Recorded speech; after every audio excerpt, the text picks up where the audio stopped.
Yes, ma'am. Thank you.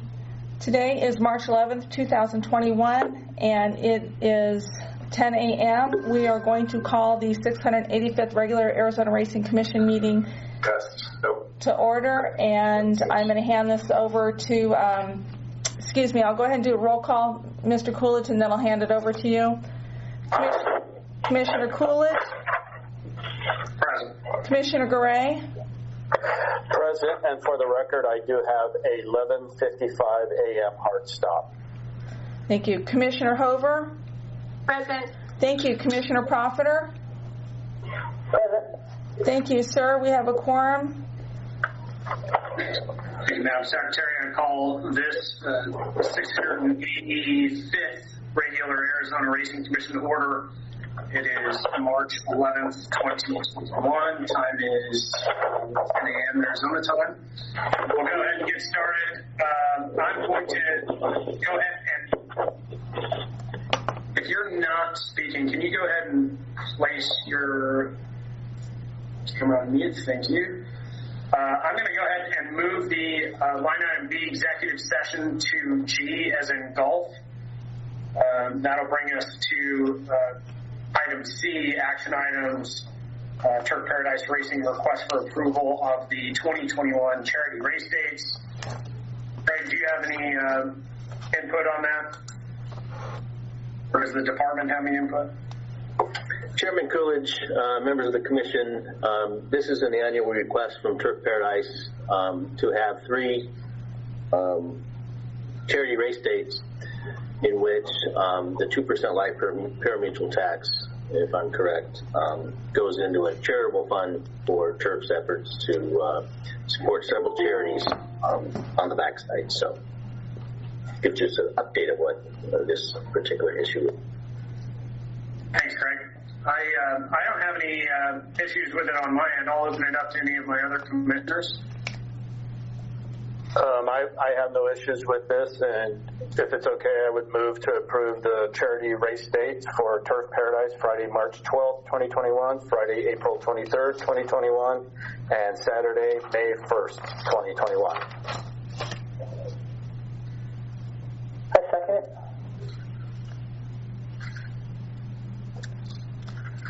Thank you. Would you like me to call the roll, sir? Yes, ma'am. Thank you. The motion has been made by Commissioner Garay, seconded by Commissioner Profiter to approve the dates as listed of March 12th, April 23rd, and May 1st, 2021.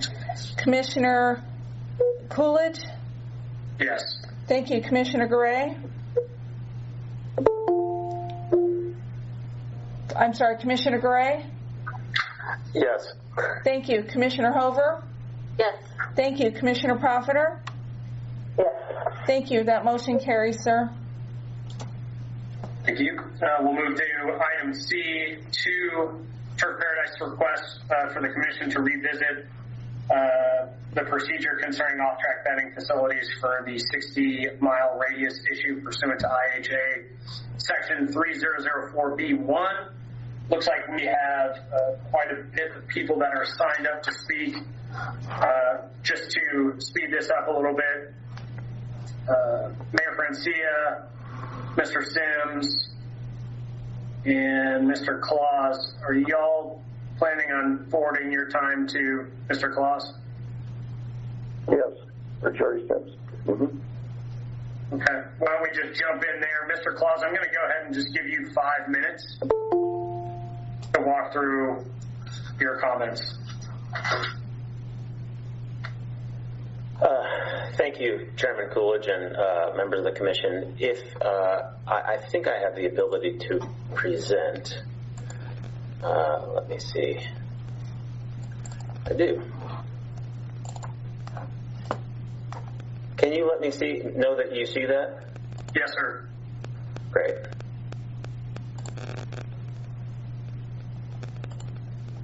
So the 60-mile rule is codified in Section 3004 of the IHA.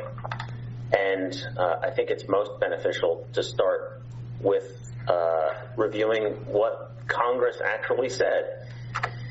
in Section 3004 of the IHA and how that is read in conjunction with 3004A of the IHA.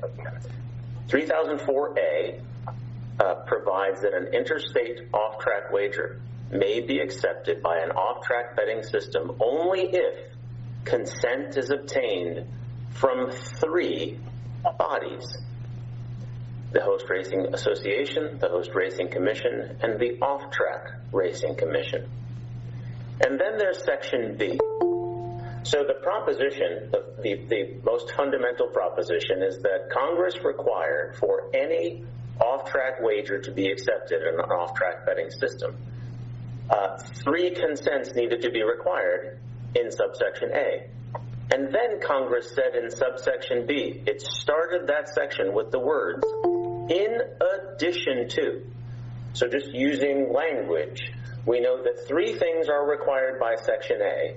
And in addition to those 3 things, in addition to the requirement of subsection A, any off-track betting office shall obtain the approval of all currently operating tracks within 60 miles of such off-track betting office. Now the problem initially is that Congress uses these words and phrases like off-track betting office and interstate off-track wager that aren't used in everyday life. So you have to go to the definitions that were provided by Congress.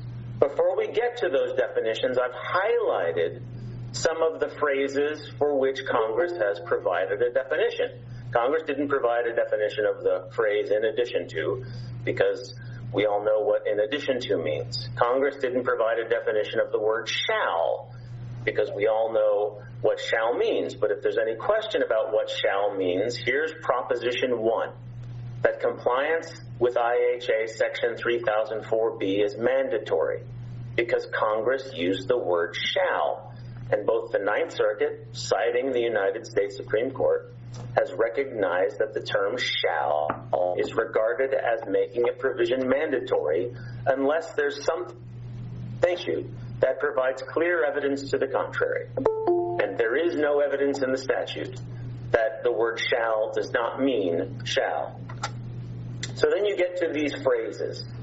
What does an off-track betting office refer to? Because remember, an off-track betting office shall obtain the approval of an off-track betting facility. Using the definitions provided by Congress, we know that an off-track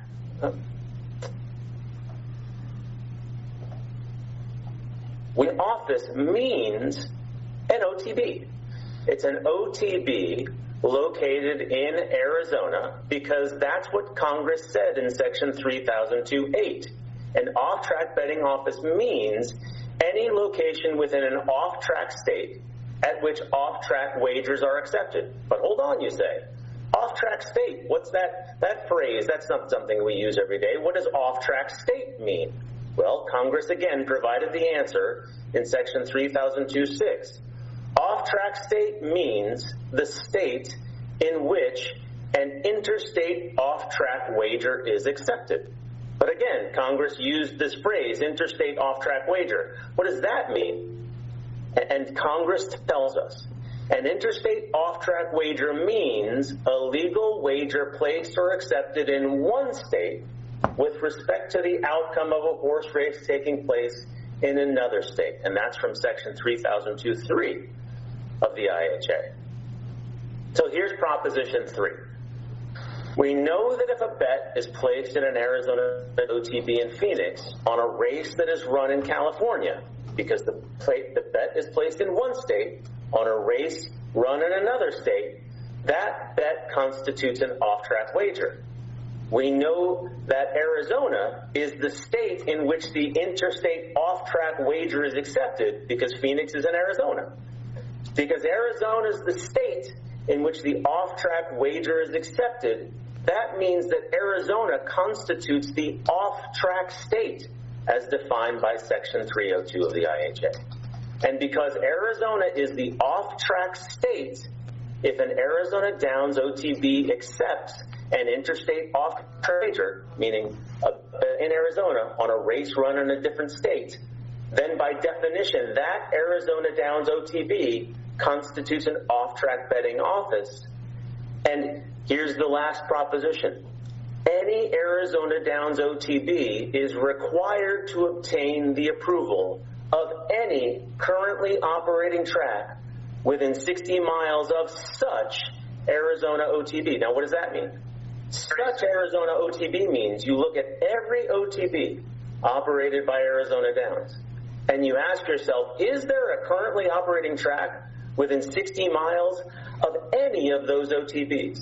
And if the answer is yes, then IHA Section 3004B requires those tracks to give approval. And here's the last proposition before I conclude.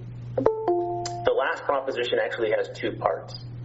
And the first part is the oath that you all Mr. Claus, that's time. I'm going to go ahead and cut you off there. We also had time to see your slides before this, so I'm going to go ahead and move on.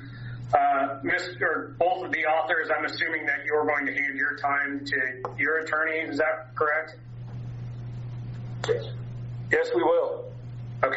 Mr. Langhoffer, I'm going to allocate you the same amount of time, which is 5 minutes. Thank you, Mr. Coolidge. I appreciate your time this morning.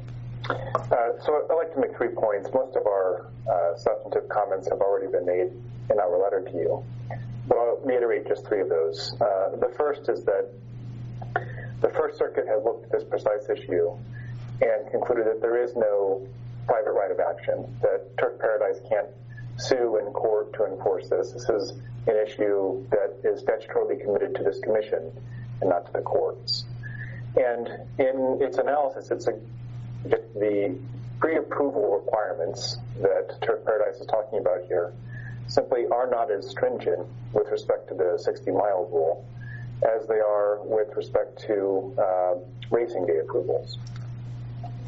The second observation is that the Interstate Horse Racing Act is designed to regulate, as the name suggests, racing that involves, or betting that involves racing in multiple states or bettors crossing state lines. Where you have a truly intrastate situation, so bettors aren't crossing state lines, an OTB site isn't stealing bettors from a racing facility across the state line, and the races involved are all within the state. It doesn't appear that the Interstate Horse Racing Act is controlling. The third point, and this is probably the most salient, this issue came up before you 2.5 years ago.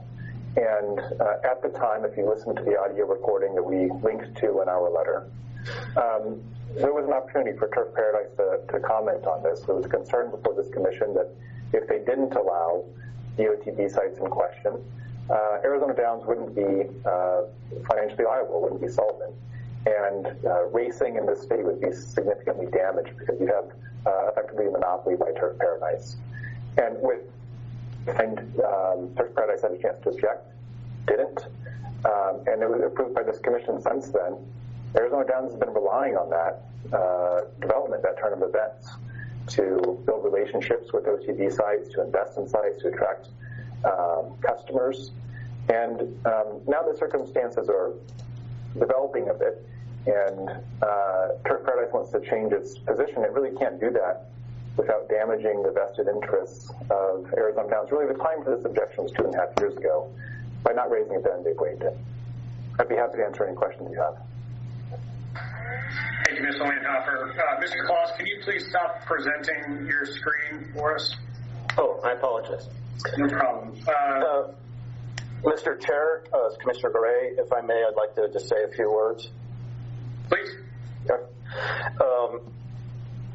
Since I was here 2.5 years ago when this all came before the commission, I just wanted to kind of share with you, I think at the time the commission was looking at this, and we have another charge that we should be living by, and that is always doing what's in the best interest of the sport as a whole. And I went back and listened to the audio of that meeting, and because I knew in my head, I recall that there was some sort of agreement on this. So I went back and listened to the audio, and I know the commission, there was 4 of us at the time, we did go into an executive session, and we came out, and we started having some discussion, and chairman at that time, Jay McClintock, he was asking about this, the 60 rule, and he looked out into the audience and said, I see, is there agreement here on this between the permittees? And then he said, I see heads shaking yes. And so then from that moment on, we went ahead and moved to approve, I think it was bull shooters at the time. So in my mind, we had an agreement by the permittees to waive the 60 rule at that point in time. It was in a legal meeting. While it's not a written agreement, we heard them shake or saw them shake their heads saying, yes, we're okay with this. So my question is, why are we back here again discussing this thing when, in my mind, we had this discussion 2.5 years ago, and that was the time to take care of it. Yeah. Thank you, Mr. Vice Chair. I totally agree with your comments. That was the note that I had in front of me. I hope that by us even having this conversation from a previous note of exactly what you just said, that we didn't pursue this previously, and I would like to know from TURF specifically what has changed, in addition to what does this mean for the single network system that I hope that you have been working on, and I'll open it back up to a couple minutes from anyone at TURF that would like to speak on behalf of that. And Mr. Gassman, I also have you signed up to speak, and I'll make sure that you get some time. Chairman Coolidge, this is Scott Claus on behalf of TURF. I will take 1 minute and then allow Mr. Francia to answer any specific questions about the nuts and bolts of whatever is going on. The answer to your question and to Commissioner Garay's question is that the fact of the matter is nothing has changed. The most important thing that hasn't changed is that parties can't agree to waive requirements imposed by the United States Congress and the Interstate Horse Racing Act. When a bet is placed in Arizona on a race taking place in another state, that bet is only legal pursuant to federal law if an out-of-state, if a 60-mile racetrack has given approval. If the assertion is that the 60-mile racetrack, which is Turf Paradise, gave approval to bull shooters in 2018, I simply have to disagree with that, because there is no provision in the minutes, there is no provision in the recording where Turf Paradise gave its approval for bull shooters within 60 miles. So nothing has changed. The requirements of Congress haven't changed. And I'll let Mayor Francia answer the particular nuts and bolts question you asked, if he is available. Please. Thank you, Councilor, and good morning, Chairman Coolidge and members of the Commission. I do recall what Commissioner Coolidge of the agreement and the head bobbing way back when. But that doesn't in any way negate why the 1978 law came into being in the first place, and meaning times change. So if someone is entering your market and cannibalizing the product or threatening that, the intent of the 1978 law is still in existence. And what was that intent? It was enacted in 78 when simulcasting was just being introduced. Simulcasting offered the horse racing industry a new vehicle to expand its product. However, it also raised concerns as to its potential to threaten the live product, and that is something the Commission has always talked about as a priority, the live product in the state of Arizona. Thus came about the Interstate Horse Racing Act. It was to protect live racing from any encroachment of another racetrack or of an off-track betting system within a 60-mile radius, unless permissions were signed that this could take place. So even though heads may have bobbed 2.5 years ago with best of intent, time change, and if a threat is ongoing to the live race product, we are in the middle of a race meet right now, for example, that law is still in effect. Thank you, Chairman Coolidge. Thank you, Mr. Mayor. AHBPA, Leroy Gessman, do you still want your time? Yes, Chairman Coolidge. The HBPA board met on Tuesday and discussed this situation, and they wanted for me to relay to you, Chairman, and the fellow commissioners and staff that their position on this issue is that the 60-mile radius applies to interstate situation.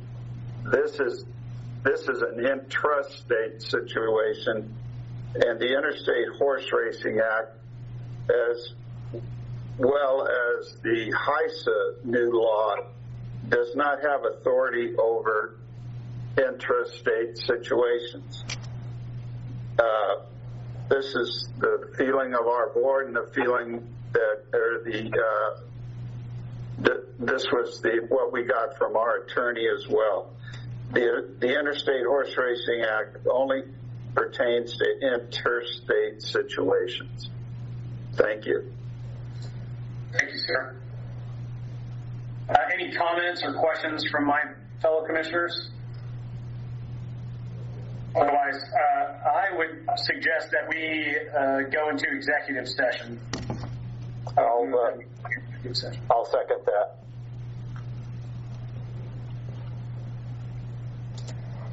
Thank you. I have a motion by Chair Coolidge and seconded by Vice Chair Garay to go into executive session. The roll call is Commissioner Coolidge.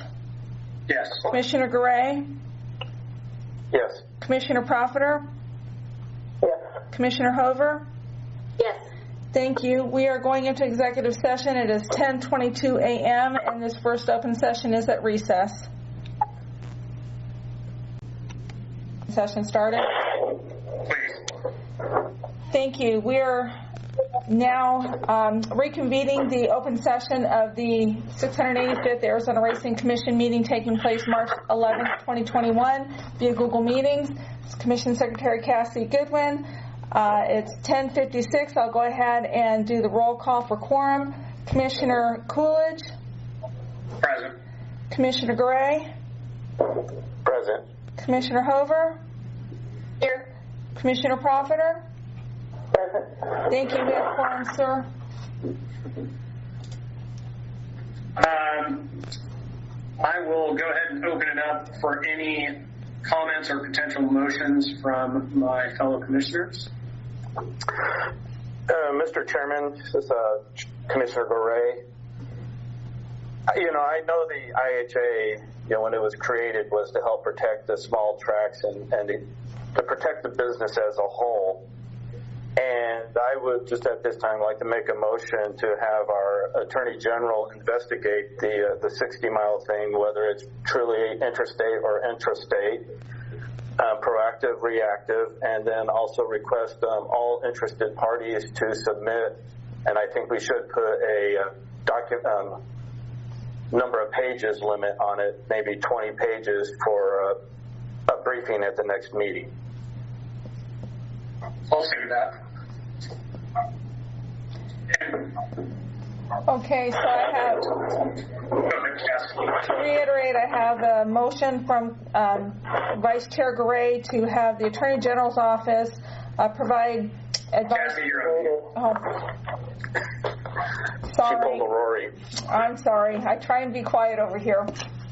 So just to reiterate, I have a motion from Chair Garay so that Vice Chair. Excuse me, Vice Chair. Pardon me. Vice Chair Garay has instructed the Attorney General's office to research the 60-mile radius to determine whether it's interstate or interstate and whether it's proactive or reactive. And he is asking for any party to submit a maximum 20-page brief for the April 8th Commission meeting. Is that correct, sir? Yes. Okay, and I have a second, and that was done by Chair Coolidge, correct? Yes, ma'am. Thank you. And I'll go ahead and do the call on that. Commissioner Coolidge?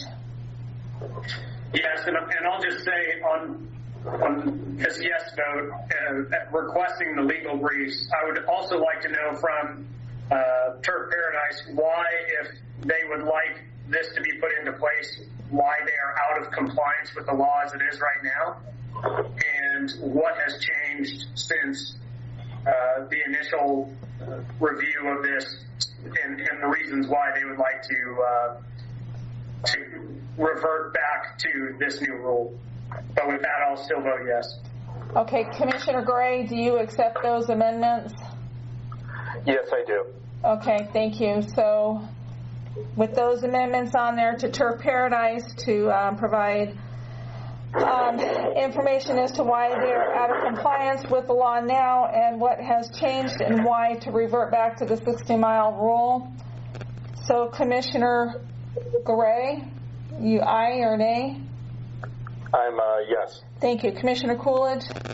Yes. Commissioner Profiter? Yes. Commissioner Hover? Yes. Okay, that motion carries. Thank you. We'll move to item C3, Turf Paradise's request for review of the Commission's December 2020 decision regarding the IHA wagering consents pursuant to Section 3004A3 of the Monarch affiliated racetracks. Again, we have a lineup, and I'll do it backwards this time. The authors, are you planning on hoarding your time? Yes, we'll pass our time on to Mr. Langhofer. Thank you. Mr. Langhofer, I'll give you 5 minutes, please. Thank you, Mr. Chairman. There are a handful of issues that they've raised in their request for reconsideration, and we don't view any of them as meritorious or particularly close decisions even. We'll start with the open meeting law argument. The OML issue is something that is, under Arizona case law, prohibitively difficult to get decisions vacated or reversed for. It is a requirement. It applies to this commission, of course, but its requirements are relatively easily met. In this case, we just don't see any defect in the notice that was posted by this commission before the meeting. It doesn't need to describe in painful detail every issue or sub-issue that might come up. It needs to give the public fair notice of what's expected, and that certainly happened here. I don't see an OML issue that's colorable. The commission is, in fact, the commission rather than the director is, in fact, the entity statutorily responsible for these approvals. The Arizona statutes repeatedly refer to the commission rather than the director. And as everyone knows, there's a pattern of practice for many years, perhaps decades, of this commission being the one to give the approvals in question. Everyone's assented to that before. It's never been an issue. And I don't see a strong argument that the statutes in saying commission mean the director, or that for these many years we've all been mistaken in coming to the commission for these approvals. The third issue is, I guess it's fair to say there's a disagreement about how to characterize the commission's vote. Were they voting to deny the signals or to deny betting on the signals? In either event, I don't suppose it matters. The commission had authority to do either. That's its authority. That authority is not denied to it under federal law, and state law grants it. And again, there are many years of a pattern and practice of this happening here. It's never been an issue before.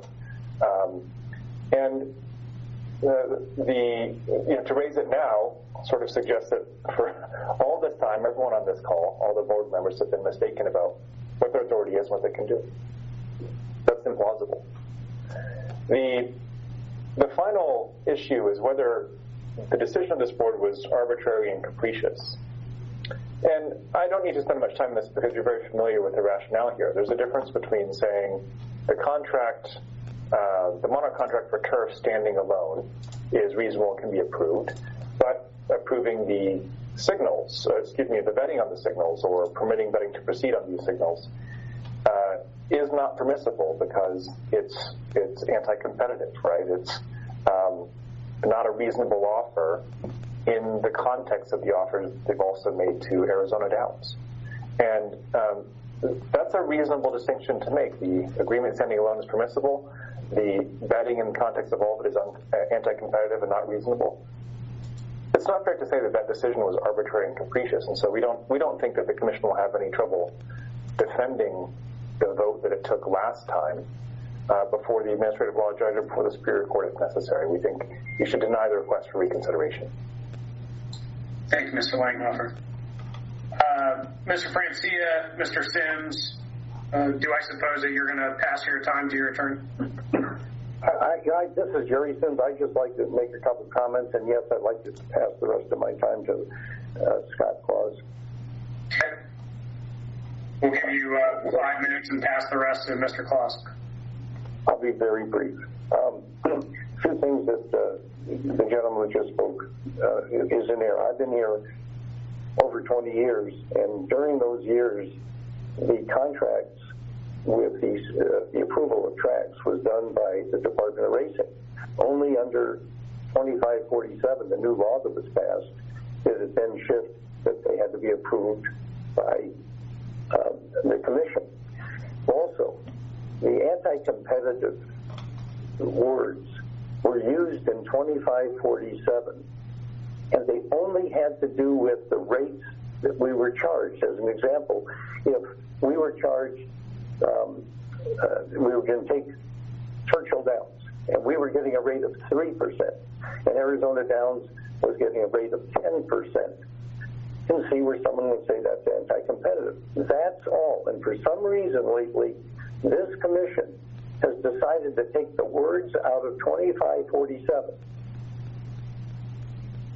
But anyway, let me pass this on to my attorney to deal with. Thank you.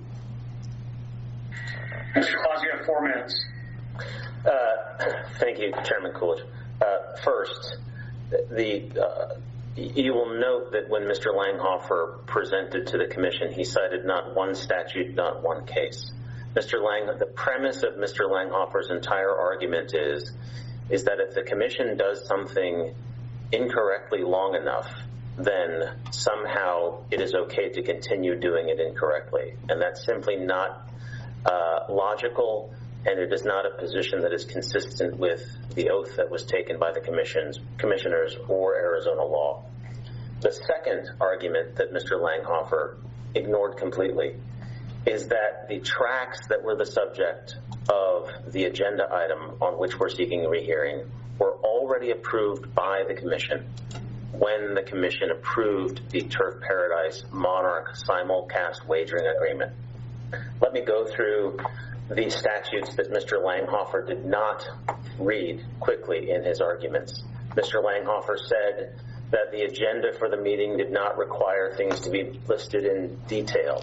That is simply wrong. ARS Section 38-431.02 says that agendas for public bodies are required to, quote, list the specific matters to be discussed, considered, or decided at a meeting. This Commission identified the consideration of simulcasts pursuant to Section 3004 of the IHA. The issue that Mr. Langhofer ignored the law about is the definition of off-track racing commission and misstated Arizona law and federal law. First, Congress has provided the definition of what constitutes an off-track racing commission. Even though Congress used the word commission, and even though this body has the word commission, does not necessarily mean that those definitions are the same.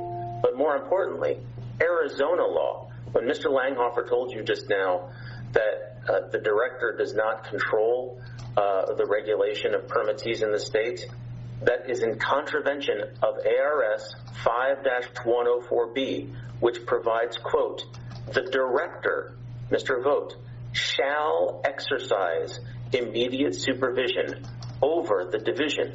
That means the racing division. Finally, the reason why we argued and request rehearing based upon an arbitrary or capricious decision is because the Commission pursuant to the notice and pursuant to the agenda, wasn't considering wagering. It was pursuant to the IHA. And the Ninth Circuit has established that the IHA has nothing to do with simulcast signals. The IHA only has to do with wagering. This commission was making a decision based upon an erroneous legal predicate. And for that reason, any decision that it rendered was erroneous. But because the commission did not agendize a consideration of wagering in its agenda, any action taken is void.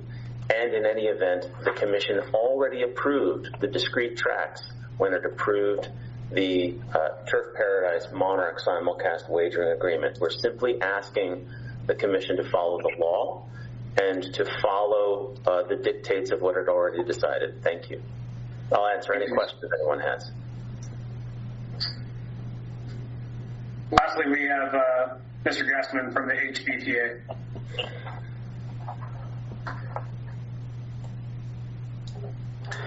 Yes, Chairman Coolidge and fellow commissioners, thanks for giving me this opportunity to speak.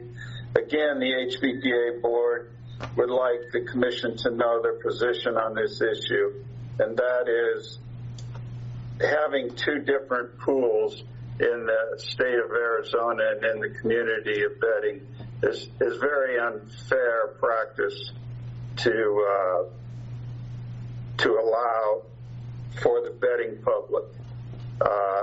The betting public, as a rule, probably don't even know the difference between a Arizona Downs and a Turf Paradise OTB.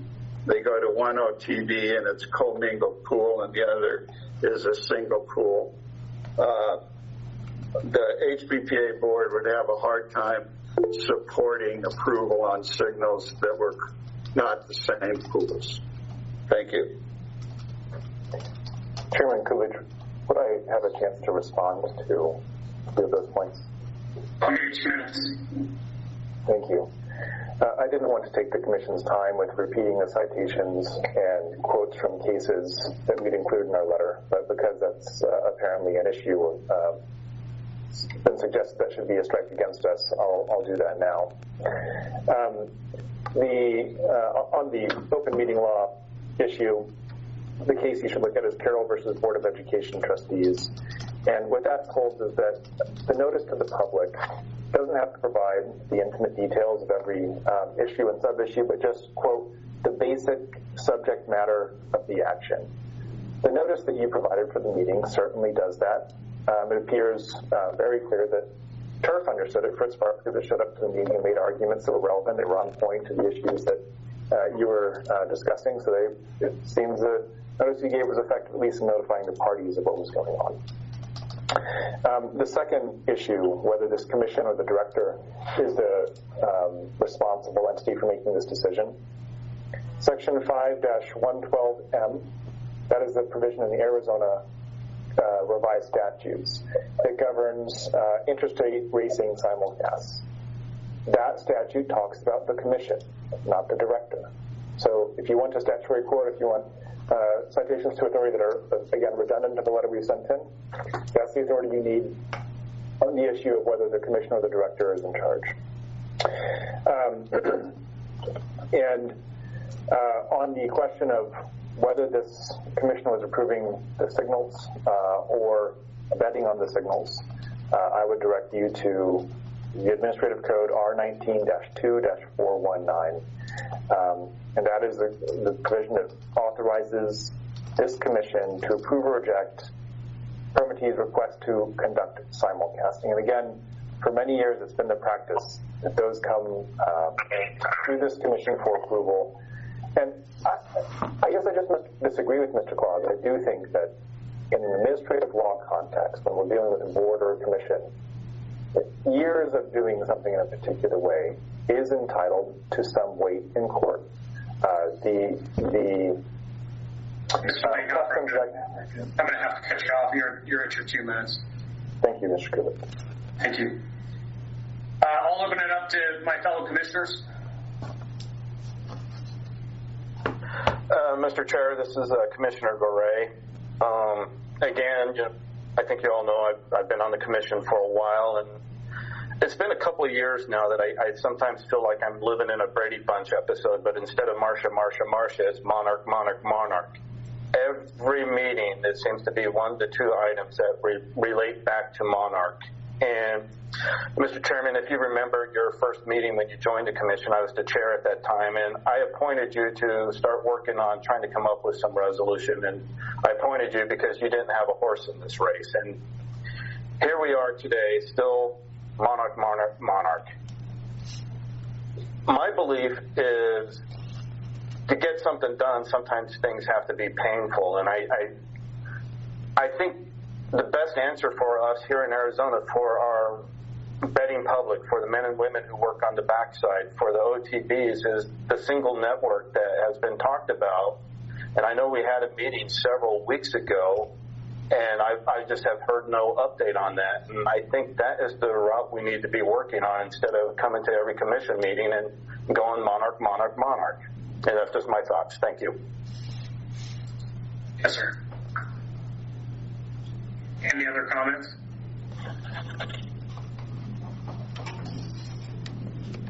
Otherwise, I would move that we go to executive session. I'll second that. Commissioner? Thank you. We already got a motion in a second. We have a motion and a second on the table. The floor is closed for comment. This will need to be brought up after the executive session. So the motion is to go in by Chair Coolidge, seconded by Chair Garay. Commissioner Coolidge? Yes. Commissioner Garay? Yes. Commissioner Hover? Yes. Commissioner Profiter? Yes. Thank you. The time is 11:15 a.m. This second open session is recessed to go into the second executive session. Thank you.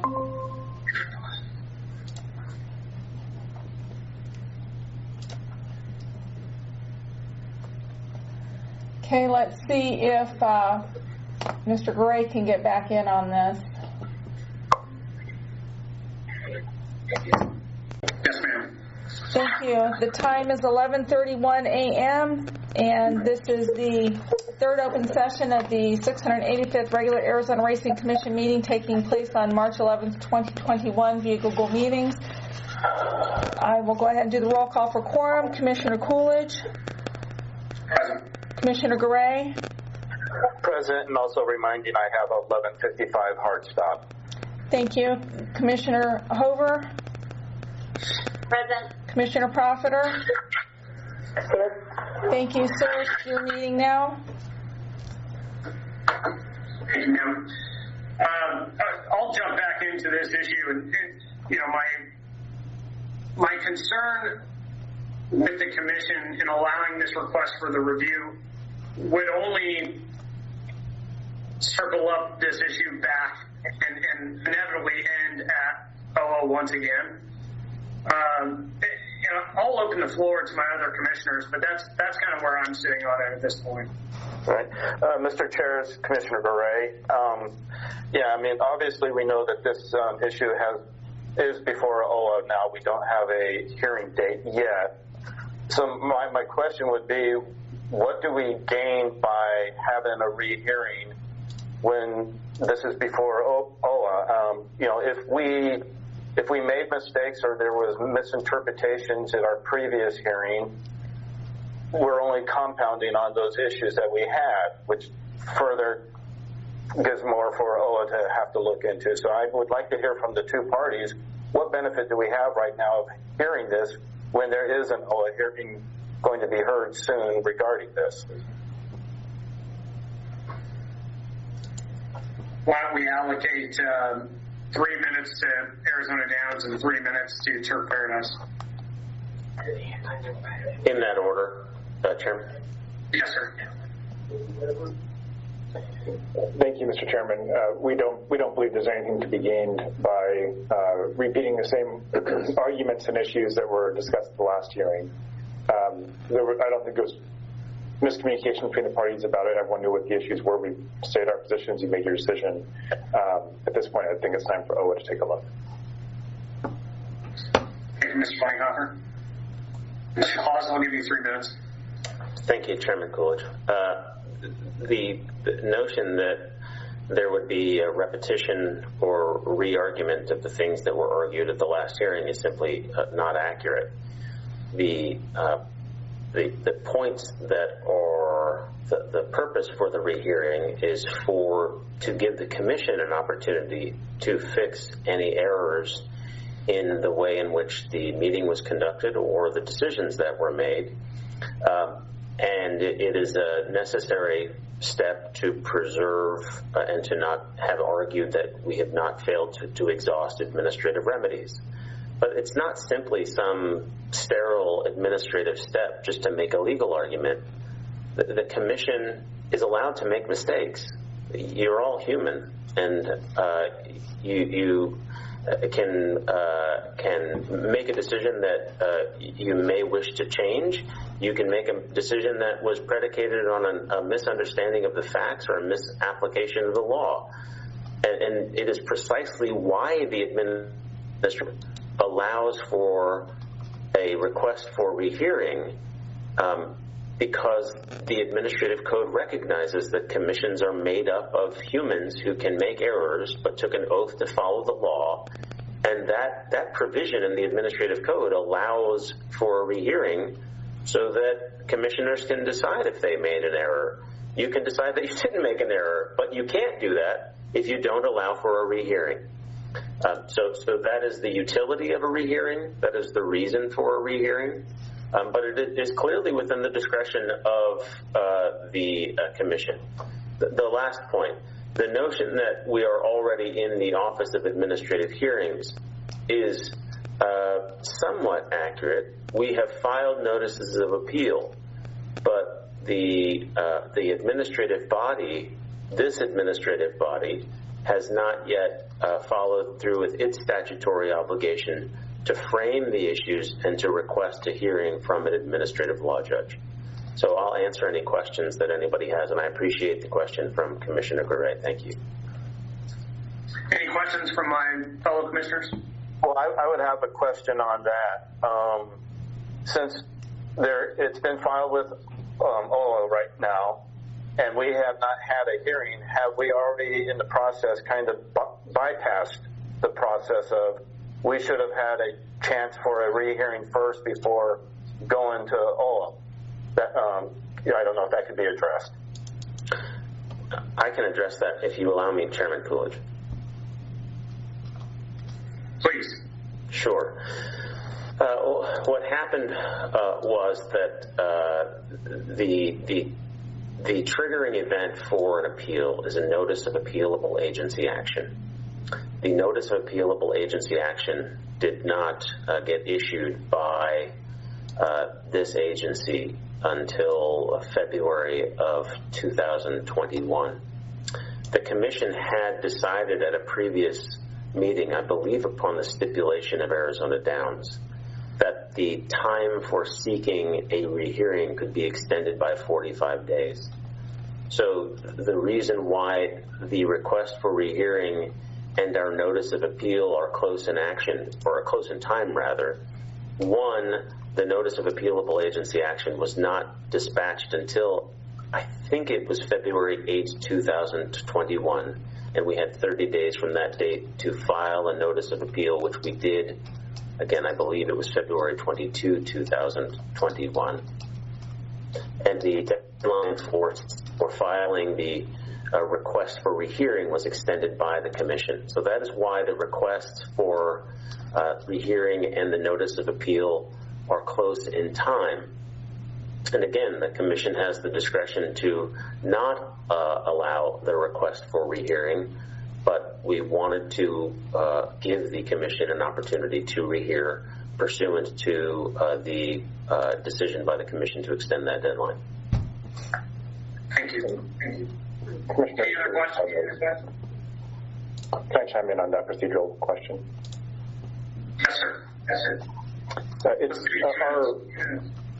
Thank you. I don't think I'll require the full 2 minutes. Our reading of the regulations is that there's a little bit of room for argument about whether you're required to come back to the commission with a request for a hearing before you go to OWA. And so I suspect that in order to be safe and make sure all of their appellate options are preserved, TURF has requested rehearing. We see that come up in some other legal contexts. When you sue in Superior Court or Federal District Court, you're customarily required to have shown that you exhausted all of your administrative options to resolve the issue. And so certainly I can't speak for Turf Paradise, but I suspect that in closely contested cases like this, you'll always see parties come to you and request reconsideration just to sort of check the box. They don't have to worry that they've forfeited any appellate rights going forward. Thank you. This may be a question for council. What is the requirement for us if we were to choose to rehear this? Do we have to do so within 30 days, or is there a time limit on us?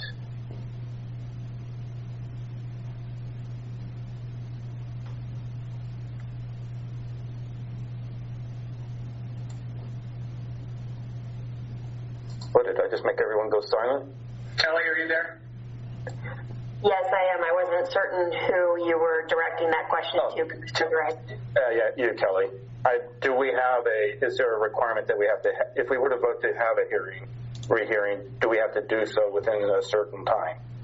I'm just looking at the rules concerning commission rehearing or review.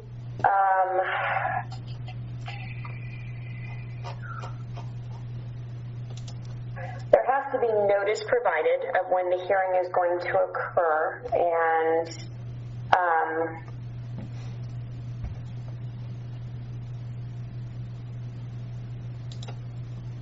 it doesn't appear there's a specific timeline as far as in other areas of the rule, considering 30 days, those types of things. Obviously, the commission wants to provide individuals adequate time to have an opportunity to gather and present information that they want to give to the commission. So certainly the commission, if they're looking to consider the request for review, probably the sooner the better, so it is not just dragging out there as a continuing agenda item. My concern is, April's already a busy month. We have a special meeting April 1st. April 8th, I think the agenda is getting filled out. So this item, and without saying whether I'm for or against, this is probably going to be a little longer meeting, and I could just see this becoming a special meeting at some point in time. And like I said, April's already kind of becoming filled up with other items. So I was just wondering if there was constraints on us of when we had to do this. None that are present in the rules, and like I had mentioned, obviously you want to provide adequate notice, not spring it on the parties, and do this fairly soon.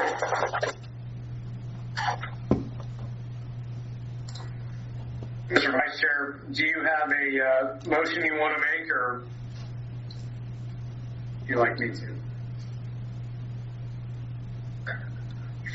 I mean, for me at this time, I don't know us having a rehearing is going to do any good, so I'll just get it out on the floor. I move to deny the request for a rehearing on this item. I second.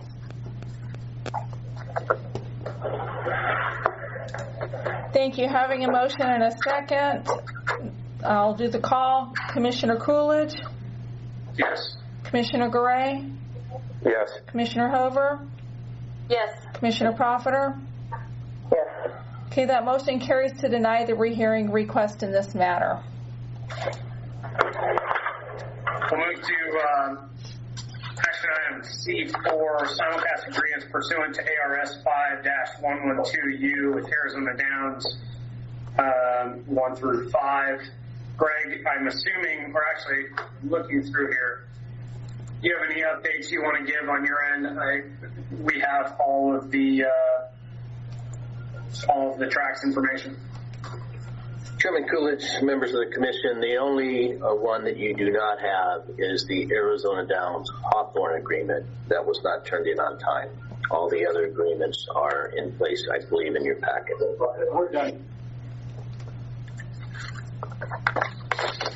Okay, moving forward, I'd like to have, if they are not in compliance, I would like for them to be removed off of the agenda. So at this time, do I have any concern or questions from my fellow commissioners? I'll move to approve the simulcast agreement pursuant to ARS 5-112U for Arizona Downs for RMG operations, Keeneland, Remington Park, and Will Rogers Downs. Second. Thank you. Having a motion by Mr. Coolidge, Chair Coolidge, to approve RMG, Keeneland, Remington Park, and Will Rogers Downs, and seconded by Ms. Profiter. The roll will be Commissioner Coolidge. Yes. Commissioner Garay. Yes. Commissioner Hover. Yes. Commissioner Profiter. Yes. Okay, that motion carries. Those tracks are agreements are approved. Chairman, yes, sir. I just have one procedural question, and I think we can then get out of your hair if you will just allow me to ask it really quickly. And I think Mr. Langhofer would appreciate that question as well. Regarding action C3? Not regarding, it's just regarding the motion that requested that we file briefing. There was no briefing schedule set by the commission. I just wanted to ask when you would like that briefing in advance of the next regular scheduled meeting. I think, speaking from previously, I think we always preferred to have on the Thursday before the Thursday meeting, so we had a week to work on. Yes. Let's just plan on the Thursday before. That would Thank be you, and I April apologize 1st. for interrupting. I just wanted to... No problem. Sorry, that would be April 1st is the Thursday before. Thank you, Madam Secretary. We'll move to C4, item B, Turf Paradise. We'll run through 1 through 5. Greg, I'm assuming Hawthorne did not. I can't see it on here. Why don't you jump in and let us know if there's anything else we need to be aware of? Chairman Coolidge, members of the commission, Turf Paradise did turn in the Hawthorne agreement, so all the signals that you have there, 1 through 5, you do have contracts. Let me find that one real fast just to look through it. Sir, there was an amendment made on Monday to the commission package, and it would have been in that package. Got it. Maybe I'm looking at the wrong one. I'll go ahead and move to approve Turf Paradise's simulcast agreement pursuant to ARS 5-112U for RMG operations, Hawthorne Racetrack, Keeneland, Remington Park, and Will Rogers Downs. I'll second that. Thank you. Having a motion and a second, motion by Chair Coolidge, second by Vice Chair Garay to approve the RMG, Hawthorne, Keeneland, Remington, and Will Rogers Downs. I'll do the roll. Commissioner Coolidge?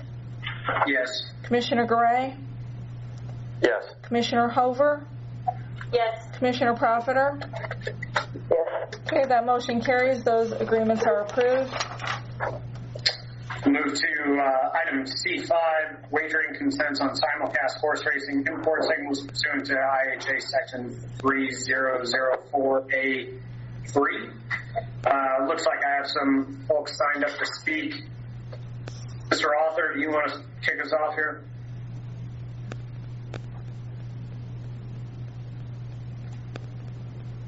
I'm sorry, Chairman Coolidge, what was your question? We're on C5, Arizona Downs, where you signed up to speak.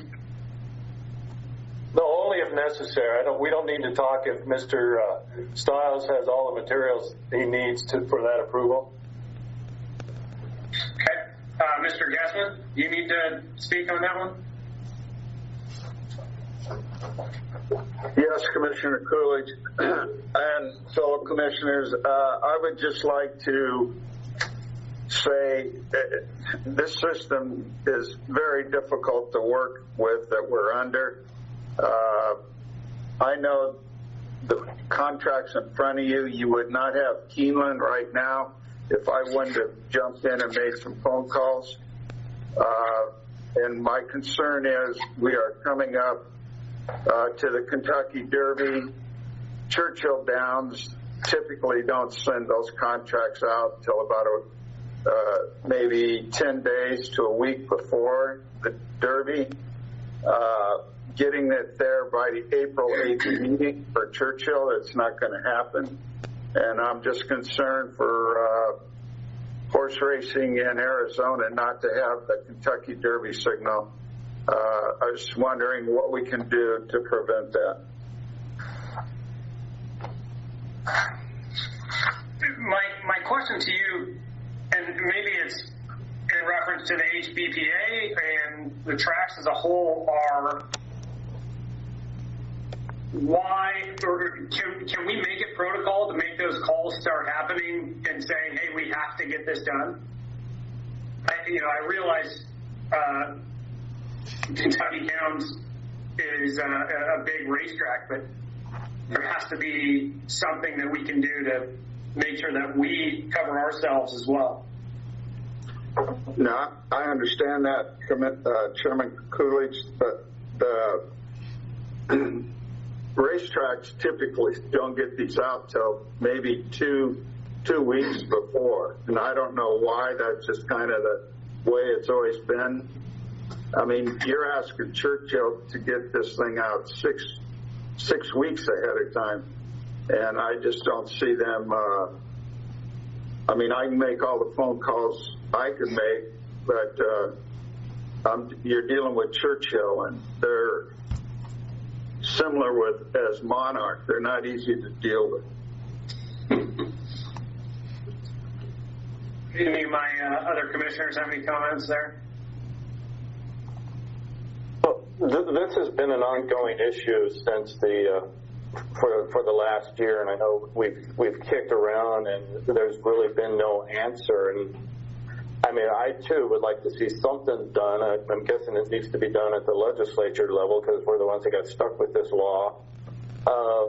Having some process in place that we don't negatively affect our OTVs, our tracks, our men and women working on the backside. And historically, like at Churchill Downs, they're not going to send us contracts out until last minute because they want to kind of keep that under wraps, and we'll only release that at the last minute. So something's got to be done. Mr. Author Mr. Author has raised his hand to speak. When you get a moment, sir. Sorry. Mr. Kessman, the floor is yours. I just want you to understand this is not Dave Johnson or Joe Longo not doing their jobs. This is not the HBPA in Arizona or the HBPAs around the country. They do their stuff as quickly as possible. It's the tracks themselves that are sending out the signal is where the delay is. I just want you to understand.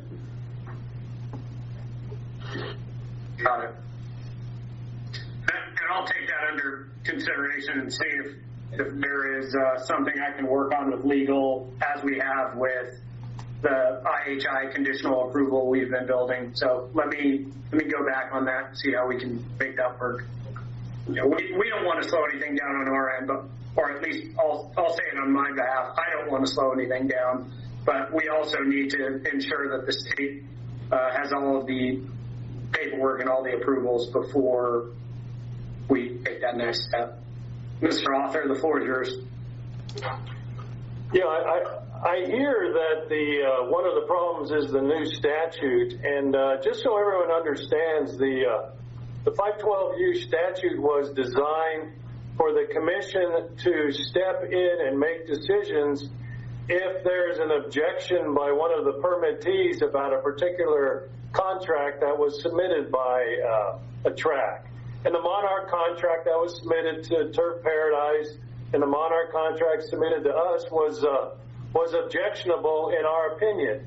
But 99% of the other contracts that are submitted week after week and year after year are not objected to by anybody. And I don't see, and I know there's probably a hyper-technical reason why you folks get in the middle of this every time, but I don't see why you at the commission level need to go through all of these contracts time after time when there's no objection from any of the permittees. It seems to me Mr. Stiles or Mr. Casillas could look them over, briefly ask us whether we have any objections, and then submit them to you when they show up. And it's just become a real headache for you to go through this. I would hope maybe perhaps your counsel, Kelly Wagner, could talk about this, and we could short circuit all of this effort every single week, every single time, talking about something that is totally not controversial. Thank you. Mr. Chair, before I have to depart the meeting, Mr. Arthur did, I think over a year ago, he brought that up, and I don't think there was ever anything followed up regarding that. But before I leave, something needs to be done, because this has just been a year of dragging the meat along with the Monarch. It's the signal. So with that, I do have to leave, and wish everyone a great rest of the week and weekend. Thank you. Thank you, Mr. Vice Chair. Please note for the record, it is 11:55 and Vice Chair Gray has left the meeting, but we still have a quorum. Thank you. Thank you, Madam Secretary. Director Casillas, can we, and I guess this would make us go back up to, instead of C5, we would be at C4 with that request that the department speak with legal and maybe we touch base offline on how we might be able to move forward on that 5112U with any and all conditional. To my knowledge,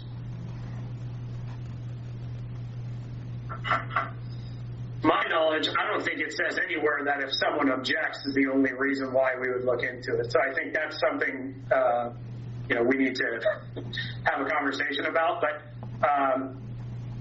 Director Casillas, if you could put something together on behalf and maybe work with Kelly Wagner at the Attorney General's office to see how we can review that, I would appreciate it.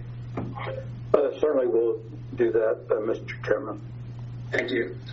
Moving forward, we'll go back to C5, which is the wagering consents on simulcast horse racing signals pursuant to IHA Section 3004A3 with Arizona Downs. Greg, I'm going to hand that one off to you if you have any updates.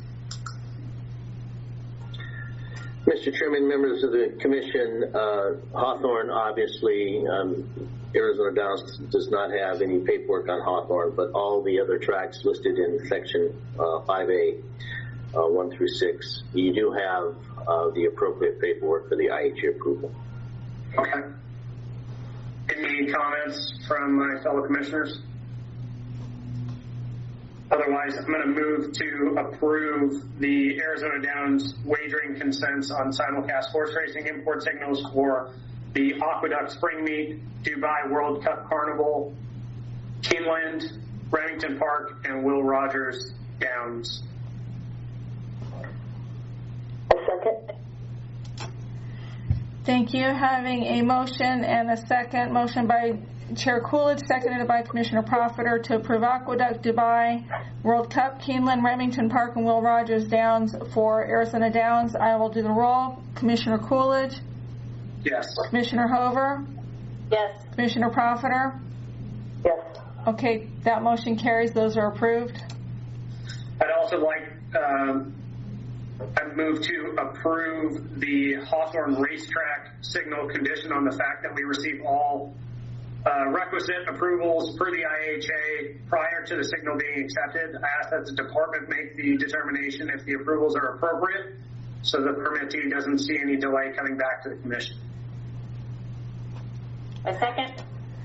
Thank you. I have a motion to conditionally approve the Hawthorne and by Chair Coolidge, seconded by Commissioner Hover. Roll call. Commissioner Coolidge? Yes. Commissioner Hover? Yes. Commissioner Profiter? Yes. Thank you. That motion carries. Move to E5, Turf Paradise wagering consents on simulcast horse racing import signals pursuant to IHA Section 3004A3. Greg, I'll hand back off to you.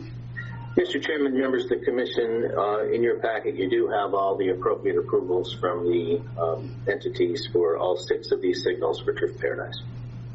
Outstanding.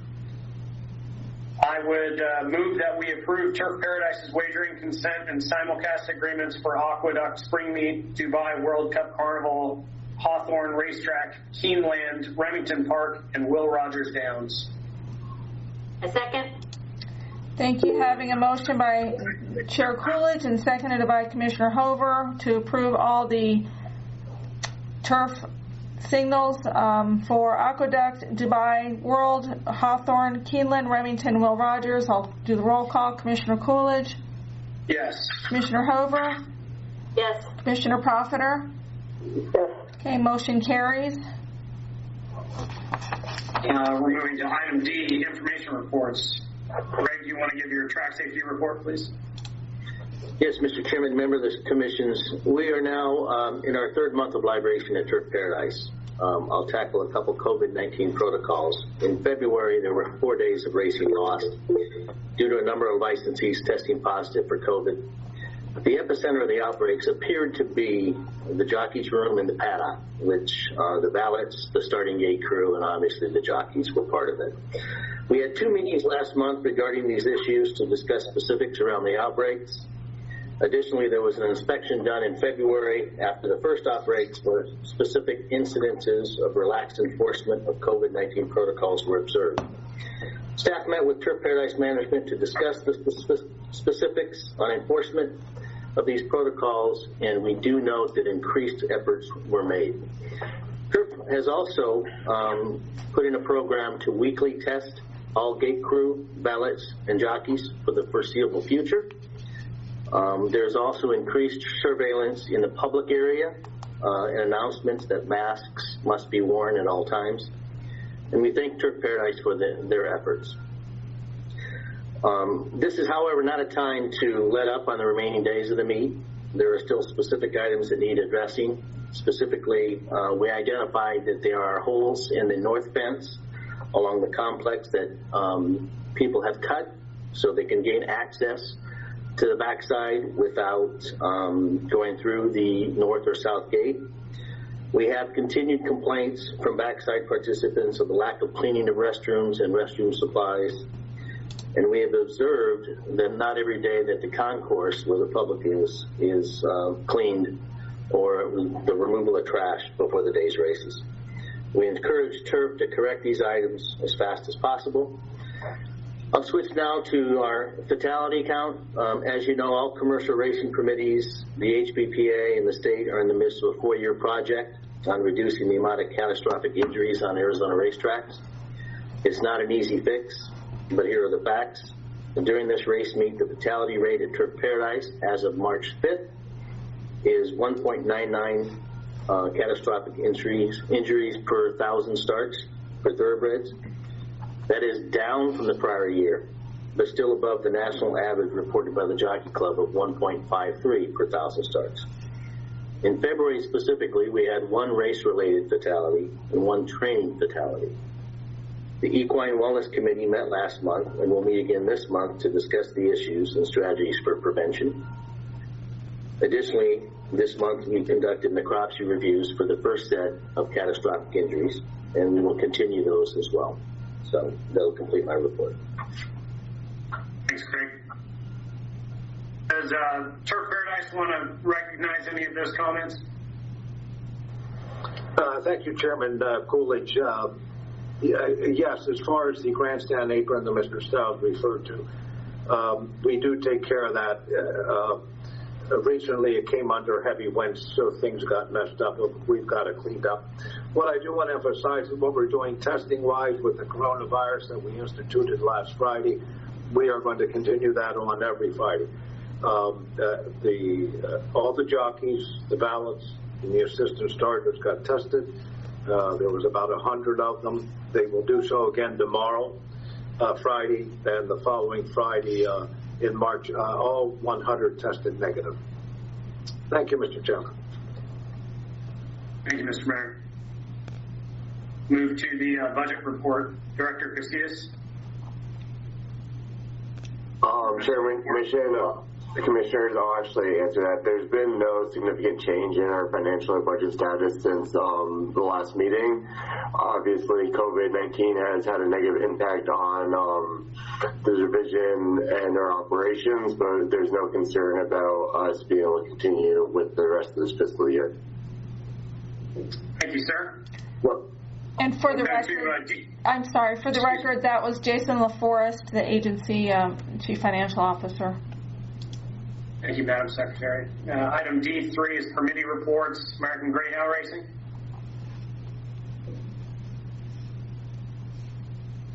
Mr. Author, you want to speak on Arizona Downs?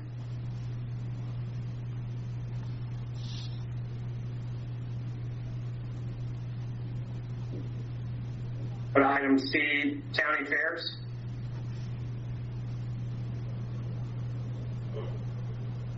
How about Rito Park?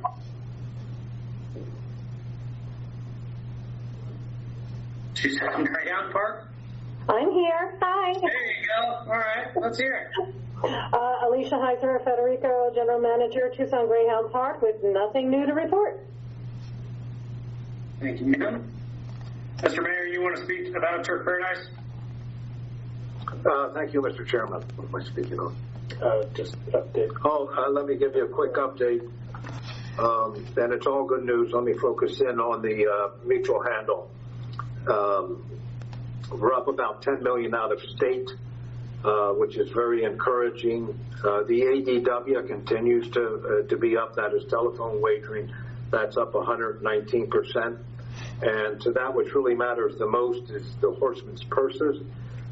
Through 40 days of the meet, we have given out $106,891 per day to the horsemen, and that is compared to last meet when we gave out $79,671. Thank you, Mr. Chairman. That's great news, Mr. Mayor. I appreciate it. We'll go to D4, Optional Industry Stakeholder Association updates. A is Arizona Counties Racing Association.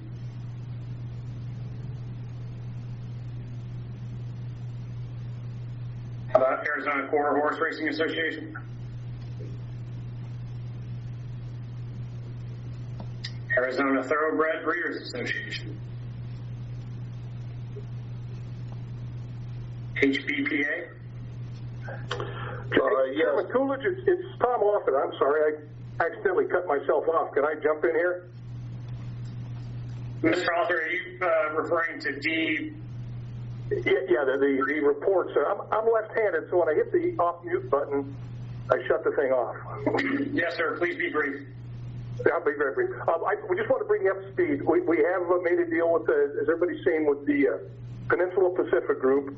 A gentleman named John Marshall will be running our meet. He will be in town tomorrow, and we will be touring the track. We will be having a meeting with the horsemen on Monday, and I believe if they haven't yet, they are attempting to set up a meeting with Director Casillas and to start the work on the permit renewal.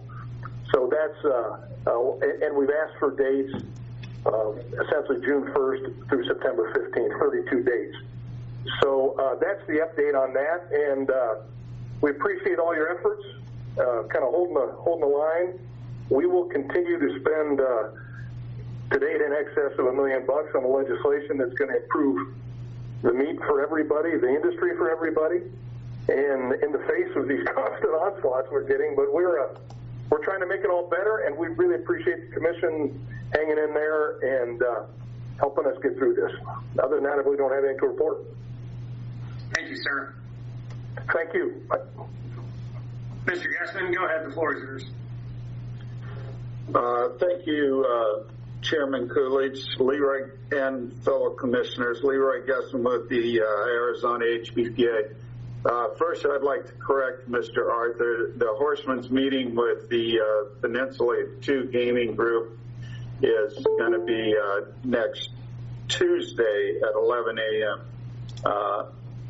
Just in case somebody was listening, I didn't want any confusion with the members. We have come to an agreement with the Arthurs and Peninsula Gaming, and we are looking forward to meeting John Marshall and spending some time with him in this upcoming week. I did want to bring up one thing. The board had some serious concerns in a practice going on with the stewards handing out decisions without hearings.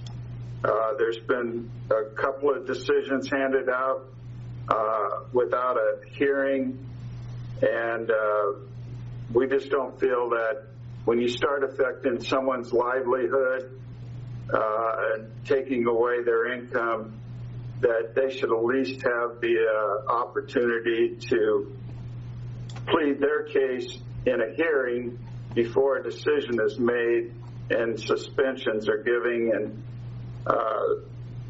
I know we got COVID concerns and I know we have COVID issues, but there's ways of having hearings, and I think there should be hearings for anybody that's being dealt with by the stewards. I don't have any other thing to report. Thank you. Thank you, sir. Jockeys Guild.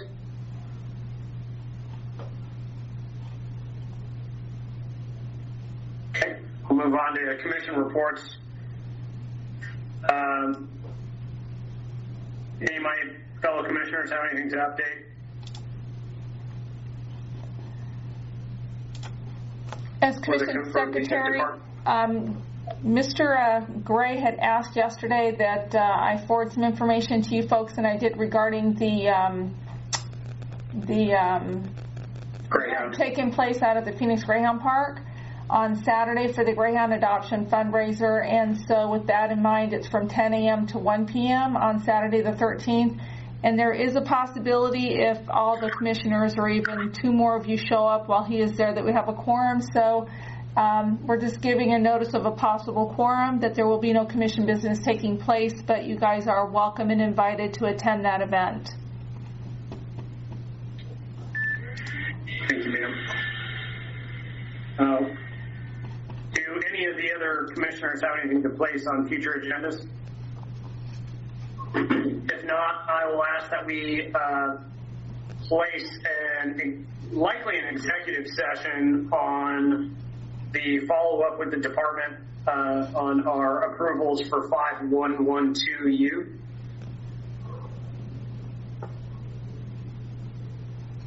And then we'll move over to the call of the public. Mr. Fox, I apologize for not bringing you up under C5, but if you'd still like some time, the floor is yours. All right, I appreciate Chairman Coolidge and fellow commissioners.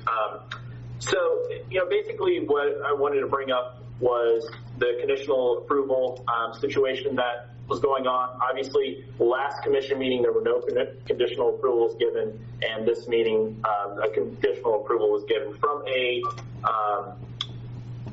transparency standpoint for the public, just trying to understand from the public's perspective how Hawthorne was available for wagering without commission approval this past weekend in the state, and also how Remington Park was already loaded into the system today before the commission met. I'm just trying to understand and get just full transparency on how this is happening, because it sounds like the commission on one hand does not want these contracts to be formalities. They want to go through them with a fine-tooth comb, but at the same time they want to protect gamers and allow gamblers to have all of the wagering that we can possibly have in the state of Arizona. So just wanted to throw that out as a public comment.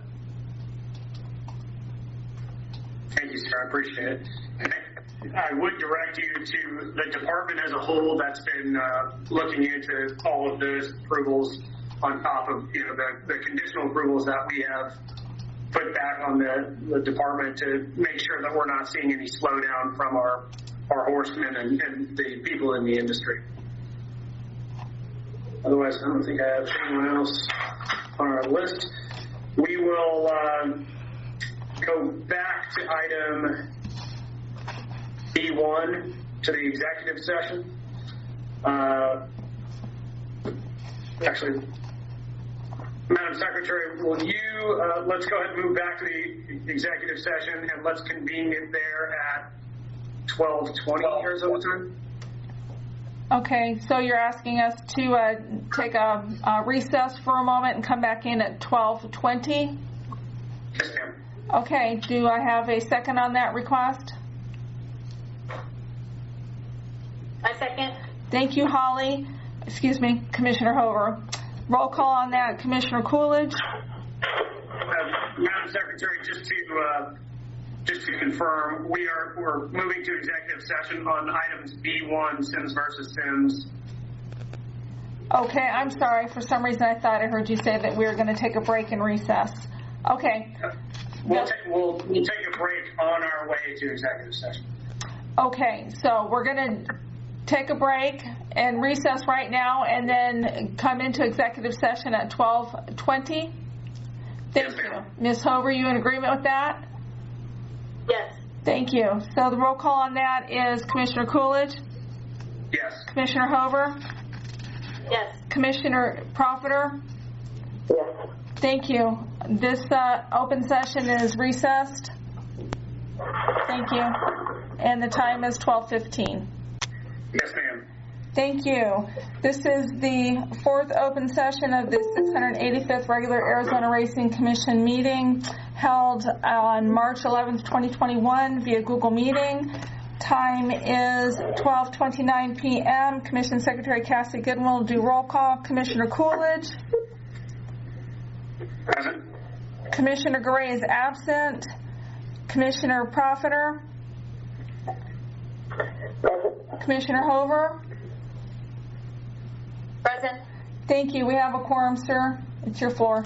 I would move that we approve the attorneys to continue on the path as discussed in executive session by the Commission. I second. Okay, I have a motion for the attorneys to proceed as directed in the executive session by Chair Coolidge, seconded by Commissioner Profiter. Roll call, Commissioner Coolidge? Yes. Commissioner Hover? Yes. Commissioner Profiter? Yes. Thank you. That motion carries. Moving to item B2, Arizona Downs LLC versus Arizona Racing Commission. I would move that we go to executive session. I second.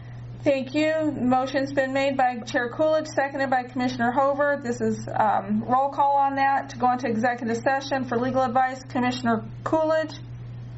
Yes. Commissioner Hover? Yes. Commissioner Profiter? Yes. Thank you. That motion carries. The time is 12:31 p.m. and we are recessing to go into the fourth executive session. Thank you. Start this process again. Yes, ma'am.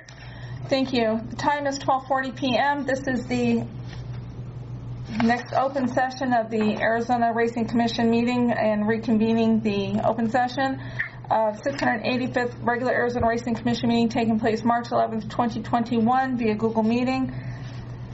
I'll do the roll call for quorum. Commissioner Coolidge? Present. Commissioner Hover? Present. Commissioner Profiter? Present. Thank you, sir. It's your meeting. Thank you, ma'am. I would like to move that the Commission accept the amended language as discussed in executive session. Second. Thank you. The motion has been made and seconded by Chair Coolidge and Commissioner Profiter to accept the changes as made in executive session. Roll call, Commissioner Coolidge? Yes. Commissioner Hover? Yes. Commissioner Profiter? Yes. Thank you. That motion carries. Let's go to G, announcements. The next regularly scheduled commission meeting will be at 10 a.m. on Thursday, April 8th, 2021 via Google Meet, and the subject based change on a quorum. For current information about the Arizona Racing Commission schedule, please visit the Arizona Department of Racing Gaming website. Moving on to H, do I have anyone to move for adjournment? I move for adjournment. I second. Thank you. Motion made by Commissioner Profiter, seconded by Commissioner Hover. Commissioner Coolidge? Yes. Commissioner Hover? Yes. Commissioner Profiter? Yes. Okay, motion carries. The time is 12:42 p.m. And, sir, this meeting's adjourned. You concur? Thank you, ma'am. Thank you. Thank you.